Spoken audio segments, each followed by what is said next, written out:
Welcome back to the show. Today, we're talking about something that so many people are dealing with right now: fear, emotional overwhelm, stress, grief, and that feeling of being stuck in survival mode. A lot of people don't even realize what's happening inside of them. They just know that they feel off, they feel overwhelmed, they feel anxious or disconnected. And in this episode, we're going to break down what really is going on. What's more importantly, what actually helps. Now, today's guest is Dr. Randolph Schiffer. He was a former Marine. He's a physician, a psychotherapist, professor, and a writer whose work focuses on the relationship between fear, resilience, and human mind. He trained in neurology and psychiatry, and after graduating from Yale University and the University of Michigan, and spent decades of helping people build their field of neuropsychiatry. But some of the most meaningful insights came from a deeply personal experience when his young son was diagnosed with leukemia at, at just the age of 3 years old. During this time, he began telling stories at night to him to help him navigate the fear, the uncertainty, and the loss. Those experiences shaped the work he does today, exploring how fear becomes more manageable when it is shaped, how emotional overwhelm affects us, and how people can begin to move forward toward resilience and healing. So many people today feel like they're constantly in stress, anxiety, or survival mode. What is actually happening in the mind and the body when someone feels emotionally overwhelmed? Thanks for having me, Stacey. It's really fun to meet you and to talk about the topics we're going to talk about. The first thing I'll say is some of this chronic stress and apprehension of our, at least here in the West, the Western civilizations, is justified. We live in an apprehensive and anxious and uncertain world. Job positions come and go on the basis of the latest artificial intelligence, structural insights and changes. Affordability, even people who are college educated and fairly successful, affordability of life and homes is at a great distance right now. And in the world around us, we have chronic and intermittent warfare with large blocks of other nations, the old communist countries and some of the radical Muslim countries in the Middle East. We're fighting them. And so a lot of this is justified. But since you and I cannot do anything about those matters, from artificial intelligence to communist China, what we can do and must do is see what we can do internally to make our peace with it, to live a good life, to find meaning for ourselves. Marcus Aurelius, the Roman emperor, wrote about this 2,000 years ago. That's amazing. You talk about how fear becomes more manageable when it is experienced alongside a trusted person. Why does connection make such a powerful difference in how we process fear? Fear is healthy. Every normal person has fear, but resilience and courage or variants of those things are required to live our lives. They don't mean the fear is not there.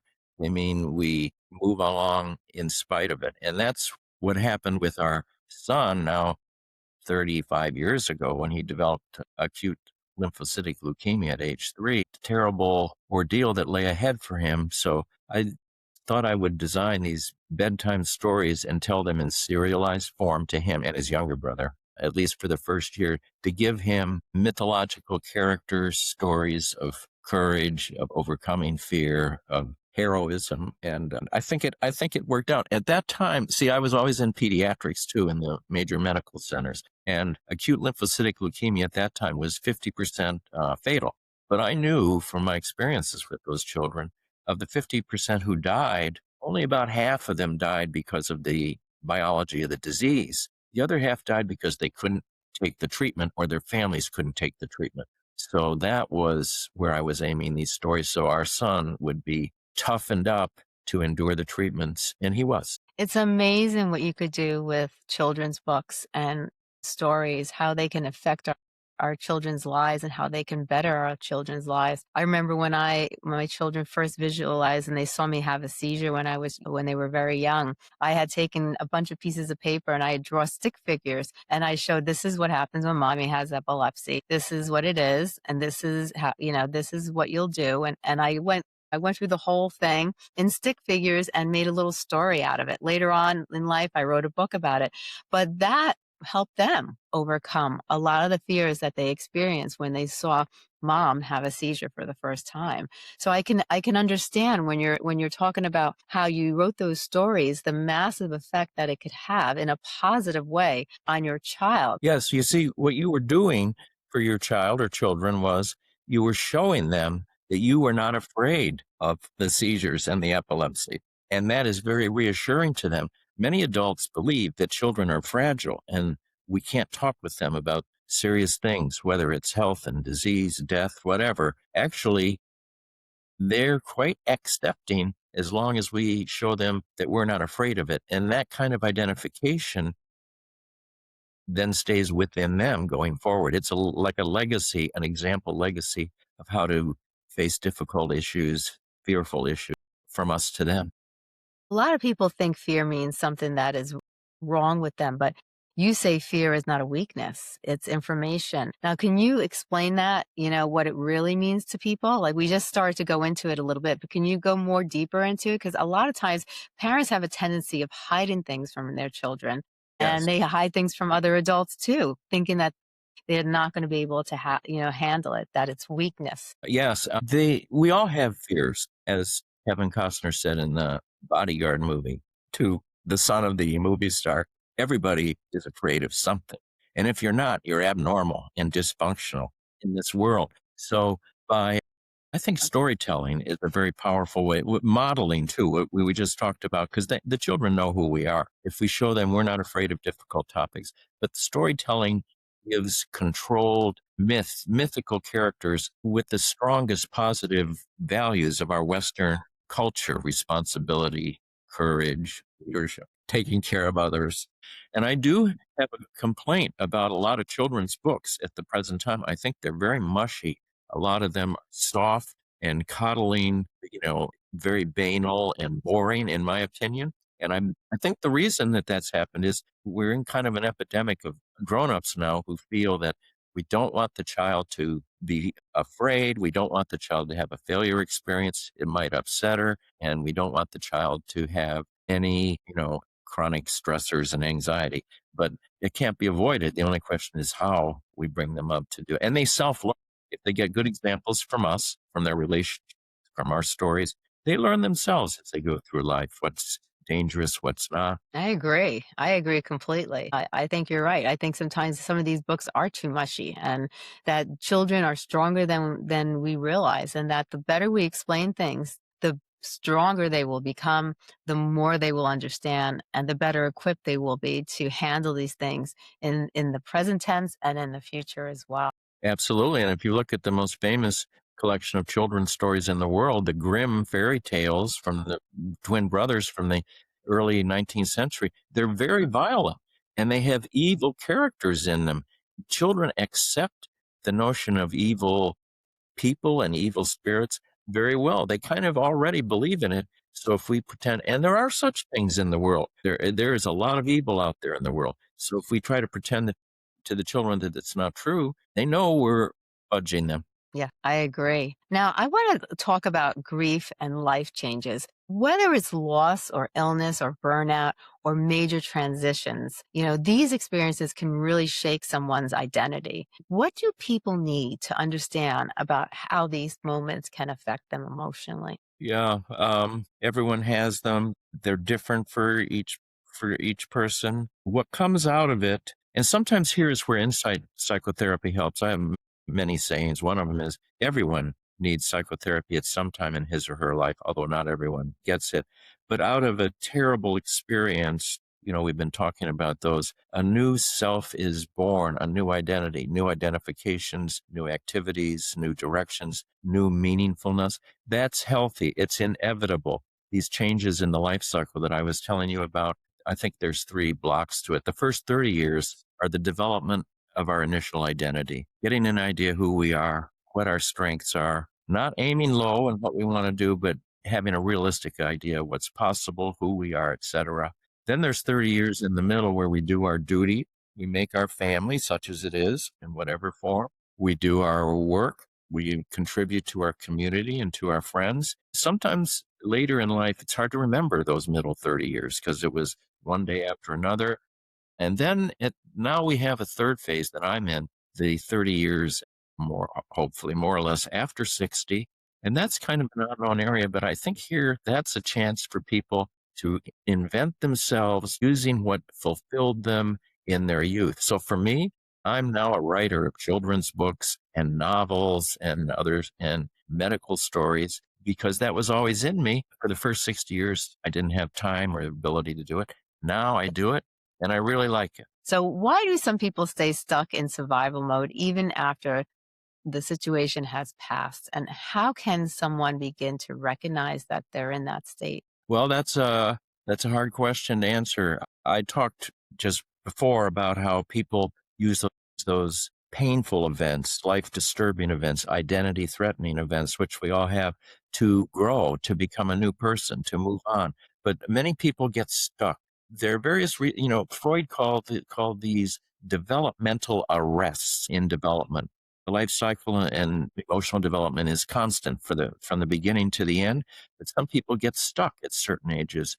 He thought that it was just something that the brain. He was a neurologist, a prominent neurologist before he was a psychiatrist. I think he just thought that the brain would just do that unless it was prompted, helped, stimulated, and that's why I mentioned the importance of psychotherapies at times like that to maybe help move the needle from where it is stuck. Because if you don't move, and many people don't, many people stay stuck, and then you have what in the last 30 years, chronic dissatisfaction, necessarily at a big level, and regrets that you didn't move. What I found presiding over hundreds and hundreds of deaths in the big hospitals, people have those regrets in their third stage of their life. They cannot die easily. They cannot let go. Yeah. I've noticed that too. When people hold regrets, it is hard for them to pass and to let go. When you let go and you learn how to accept, and you're able to move that needle, and you don't have those regrets over your shoulder anymore. A lot of people, are able to go through life at that point and be able to have a smoother, more productive life. And then when the time comes, when it's their time to cross over to the heavens, they're able to do it in a more positive, more reinforcing, smoother way than someone who has those regrets holding over their shoulders. Yes. And the primal fear of all fears in our present society is the fear of death, the inability to talk about it with family or friends. I can't tell you how many people I took care of who died and who really had never discussed it with their spouse, their children. We worship youth and eternal life. If you turn on the television, which I don't do unless there's a sports event I want to watch, if there are advertisements to make you look young, be young, take these pills, and you'll be able to tiptoe up and down the stair. Wait a minute. What is this, like 1870, and the traveling medicine guys are coming through in their wagons again? But underlying it all is the inability of accepting that it comes to an end. And if you're not able to do that, then you can't let go. And I also think it compromises getting back to how one moves on through the crises of life. If you feel that time is forever, there's no hurry to. But if every day of your life you feel the ending, that there will be an ending, then I think you make better decisions. I agree 100%. I think people, they think, well, life, I'll just do it later. But if you really think about it, and you don't know how much later you really have. Anything could happen. You have to really, I always believe you have to live in the moment. You really have to don't take life for granted, because we don't know what's going to happen. We assume, the future, but realistically, we don't know what's going to happen. So we should look at today in the present moment and do and try to move forward and do the things that we really want to do and want to accomplish, and the knowledge that we've attained.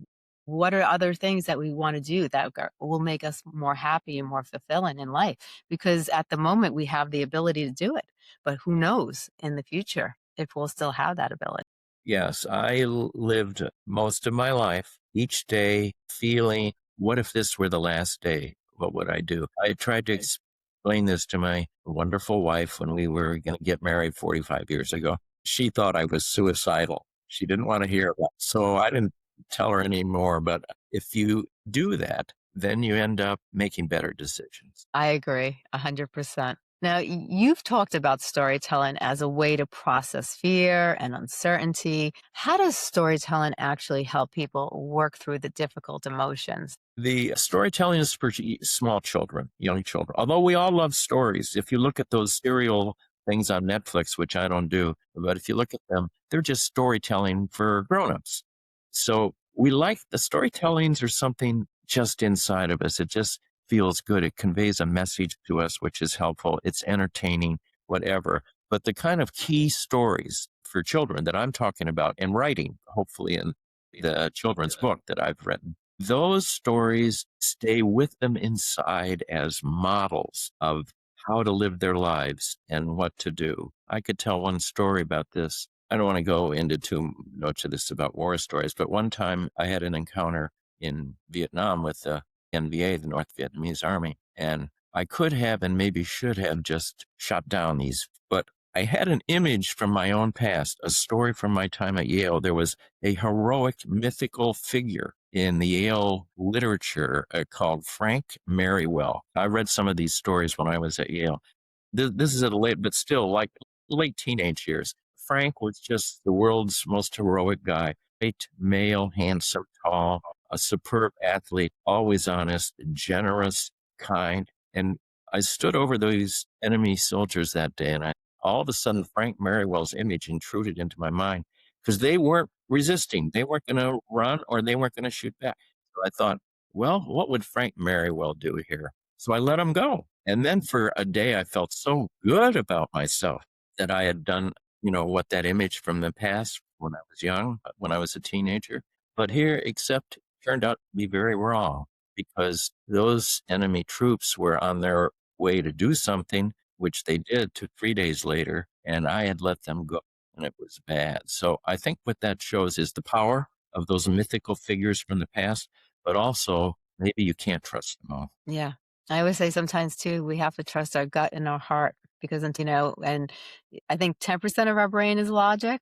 And then we go by our subconscious, like we were talking about before we started the podcast, and our gut feeling and our heart, what is that saying to us? I always believe that our heart really talks to our brain, and then we have our gut. And then, but it's the heart, in my opinion. This is only my opinion, but the heart sends messages to the brain, and the brain reacts and tells the body what to do. But, I always feel that it's our heart who leads us, and it's our gut that leads us. And it seems like in that case, your gut and your heart were leading you. Yeah, I agree with you. That's true. The gut and the heart make much better decisions than the brain, but you have to train them. So, for example, in medicine, young doctors can be smart, but they can't be good. It takes experience being wrong. And when I first started out, I would very obsessively, like for diagnostics, especially in neurology, think about all the lab tests, all the imaging, get all these tests, think it all over, write out the nervous. But then toward the end, I would not do any of that. I just look at them, talk, listen to them a little bit, and tell them, you got this, and this is what we're going to do. And I had seen that before in some of my mentors, very famous men in American neurology, but they were old. That's how they did it. They wouldn't do a lot of tests. They just look at the person. They had the experience and they had trained their unconscious. This was their life. And it was mine after 35 years too, just to interact with these people briefly and then tell them what was wrong and move on. And that was much more accurate than getting a lot of tests. I love that. I love that. Now, for parents, partners, or caregivers listening, how can they become, that trusted presence that helps someone else feel safer? They have to buy my children's book and read it because I don't think it really is a children's book. Well, maybe it is, but I think it's really a book for parents because the storyteller, the father figure, has a fatal disease. He only has a year to live. So the stories are his legacy in a period of limited time for his children. But we all have limited time with the children. The book is really, it takes up the more difficult question of, if we only have limited time to transmit our legacies to our young children, what stories should we tell them? That's what the book is about. I like that. I like that. I think storytelling is so powerful. I think it's powerful for both adults and children. I think the reason why adults love stories is because we're just children in a grown-up body. Hopefully most of us become much more mature. I can't say for all, but if you go back and you think about the same foods you liked, a lot of the ways that you act. If you were a jokester when you were a kid, most likely you'll be a jokester when you're adult. We are children in adult bodies. Right. That's another thing I'm doing now that I'm in the third stage of the life cycle. I'm letting myself become childlike again. Have to be careful there. Can't let it get out of control, but just being more playful, being more authentic about what I feel, saying things that I don't have to inhibit anymore, and not spending time with people whom I find boring. Right. Exactly. Exactly. Now, what are some of the signs that someone might be emotionally overwhelmed but not yet realize it? That is probably these chronic stress syndromes, which we call burnout. I think that's actually a very useful word because we all know what it means, although it's hard to say. But what happens after a prolonged period of meaningless stress, usually at work, people get irritable. They lose their sense of humor. They lose their empathic ability to relate in a generative and kind way with others. They have sleep disturbance. And whether or not there's neurobiological effects, chronic immunologic deficiency with these syndrome, I believe that's not settled yet. I was dabbling, I was thinking about that and looking into the science of that before I quit medicine. And there is some science to suggest that it might have an immunodeficiency effect too, but it's not clear that that's true. Right. Now, I want to just take a couple of steps back because I really admire your book and I really love the storytelling in the book and I love the reasons why you wrote the book. Can you talk a little bit about your book and tell everybody what it's called? And also, can you tell what the story about? And we mentioned it a little bit earlier, but really go a little bit more in detail about what motivated you to really write this story and, how when you wrote this story, because when we write stories like that, when we go into nonfiction or we go into storytelling about a difficult issue in our life, or we're trying to help people, but it's motivated by something that happened in our life, it also makes a transition in our own lives when we're writing it, whether it's storytelling or it's an adult book, of an adult book, but tell the title of the book, what motivated the book, and how it's made a huge transition in your life, not just the people that have been reading it. The book is called Bedtime Stories That Will Terrify Children and Keep Them Awake All Night Long. I just love the provocative quality of it. And a number of people out there do. And they think, wow, this guy's really an original thinker in children's literature. I know nothing about children. And then there's a whole group of people who think that is so offensive. That will destroy our children and make them all zombies, whatever. I enjoy that conflict and watching it play out. The 8 stories, each has the name of an animal to it, like dog, squirrel, etc. The first one is simplistic, to do with a strange noise in the night for the 2 young boys when they hear it and how to handle it. But it's only the dog who's been locked out. But the stories escalate. They become much more complex. They're not necessarily about fear. Heroism comes into it. Self-sacrifice, fictional characters who are damaged in birth, but crippled, for example, who become heroic. The later stories are much more complex, like the squirrel story is about an evil squirrel who presides over the ragged hole in space and time, which eats children. That actually was our boy's favorite story. But then in the end, by the 8th story, the father's time is over for the year, and his death comes into it in a metaphorical way based on his own personal experience. Well, I had this in mind when I told those stories. I didn't write them till recent. I told them 35 years ago, but then I had a plan for it. Actually, I didn't. It just seemed like the right thing to do. I just started telling them. The stories came, and they did last about a year. The boys loved them. They just, each day, I think they would hang on to the moment after the bathtub when they could hear the story. So they really liked them, and they evolved in a very kind of wild and otherworldly way. But looking back on it, I think I was preparing them for both of them for should the worst happen. I think that's wonderful. I like how you did that. When did you create those stories from your own experiences in life, or did they just come to your to Just made them up, and I actually I don't want to go into get too personal, but we didn't have bedtime stories when I was young, but I made I made the characters outrageous. Igor, the hunchback in the school, who's actually very heroic.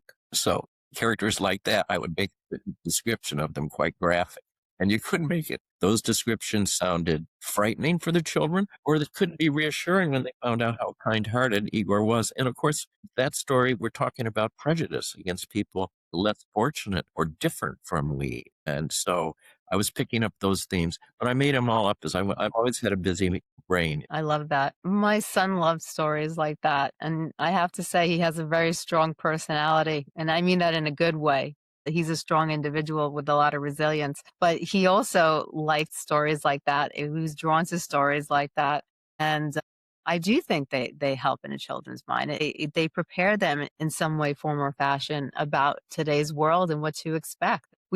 People can, I see a lot of times in today's life, people try to protect their children and make their children feel like they're in a beautiful home and a white picket fence, but that's not what real life is. And when you get out into real life, and if you're not prepared to know what might be that there's bad out there, that there's difficulties out there, that you need to be resilient in certain situations, then you realize, from those childlike stories that life isn't perfect. So when those things happen to you in life, you're expecting it, and you have some idea of ways that you can actually cope with it too. There's tremendous suspense in these stories about whether the outcome will be good or bad. It doesn't seem, and in most of them, it seems likely that it will be bad, although the intervention is by some of the characters prevent it from being. And the children love that suspense, and they know things don't necessarily work out. And they learn that at a very early age, so they love the recreation of that suspense in the story. And that's why I think kind of simplistic children's books about whatever, a choo-choo train who's so anxious about his run the next day that he won't be able to get up a small hill. I'm not so sure that's doing anything. I always enjoyed stuff like that when I was a kid too. Now, it may be that girl children are different from boy children. All we had was two boy children. So I don't know that so one possibility is that these stories, which come from my unconscious and preconscious, they're very action oriented, good versus evil, cowardice versus courage. I always liked a lot of that type of stuff. I think it's just the personality. You're always going to find different personalities, but for me personally, I was always drawn to that type of stuff. I always liked stuff like that. I think it just matters on the child's personality. But before we go, where can people actually find these books? I have a website, which Angela McKenna of O'Mara Press, my great publisher, has made. If you go to my website, if you put my name, Randolph Schiffer, the website comes up. It's like going through the looking glass into a whole new universe. And the books are there. You can buy them or try. Some bookstores have them, but that's the most reliable way going to the website. I love it. Now, if someone was listening right now and they're going through fear, grief, or a difficult time in life's transition, what is one message that you would want them to remember about resilience? Odyssey says Odysseus said on the raft when it looked like he would never get home, he said, "Endure, my heart, far worse hast thou endured." I love that. Before we go, is there a couple takeaways that you'd like people to remember from this episode that we discussed? Well, that would be more for you to say. What do you think would be the key takeaway from this? Well, I think this has been an important and a powerful conversation. We talked about fear, we talked about stress, we talked about emotional overwhelm, and how so many people are dealing with and under, and understanding how to move through it, because so many people get stuck when things don't go exactly how they want it to go and how they planned, and they just don't know how to move the needle and get to the next People don't know sometimes how to overcome the crisis and overcome the obstacles that they face, and then be able to move forward so they can make their dreams become a reality. And it's not an easy thing to do, but it's very possible. Understanding what's happening and how to move through it can actually truly make a difference. And I think that you today, by answering the questions that, I asked you, you have so much knowledge in so many of those areas. I think you're able to really shed light that anything is really possible. People can overcome crisis. We go through grief in life, we go through anger, we go through different types of stresses in life. We have things that happen and we become overwhelmed. And it's really just learning how to deal and how to cope with these situations and not get stuck and just be able to move forward in life. And preparing people when they just get older, but trying to prepare them when they're younger. And your children book actually does that by showing them that life isn't perfect. Life has obstacles, and you're gonna, and they're gonna get obstacles from the way beginning, from school. They might not have as difficult when they become as an adult, but they're gonna have their adult, they're gonna have obstacles in their childhood lives, and to them it's going to be major. High school, it's same thing. And as we get older, we're gonna get, obstacles. So show today but that there is a way. Where there's a will, there's a way. We just have to learn the techniques and the coping skills to move forward. And when you retired, you went back and you wrote a children's book, really showing people the same, but in a childlike way, preparing children. So I think today was great, because whether you realize it or not, your children book really prepares children for the real world. And the questions that we talked about are real life situations as adults, but it's so important that parents today, especially in the Gen Z area, where I feel a lot of people are trying to protect their children so much that their children aren't ready for the real world, because when they get there, they're overwhelmed very easily. Because if we try to protect our children, and we should protect our children, but sometimes it's good to be right behind them and let them fall and let them get themselves up. And once they get them, if they can't get themselves up, we're right here to help them get up. But giving them the ability to get up on their own makes them stronger, makes them prepared, and makes them understand the obstacle and so when the next things occur, they become stronger and stronger as time goes on. It's probably time now that quality you're talking about, part of resilience, which is not getting stuck. That's extremely important, because that raises the issue of suicide, which has become epidemic in our society. We don't have time to get into this today. It's interesting that I didn't mention that, but suicide haunts the getting stuck quality, and it's a serious problem. But we'll have to talk about that another. I think we better I'd leave that love for to another. have you back on the show so we can talk about that, because that is an issue that is on the rise, and it is a very serious issue. I think today was a wonderful show. I think you're a wonderful individual. You've been through so much in life. You've accomplished so much in life. And you're giving back, by now helping children and see the world in a different light. So I thank you so much for being on the show. I thank you for all your accomplishments and the things that you've done in life to help others. And I appreciate you. And I thank you so much for being here. Well, those words are so kind. I'd like to come back on the show just to hear them again. Thank you, Stacey. You're so welcome. You have a great day. Bye bye.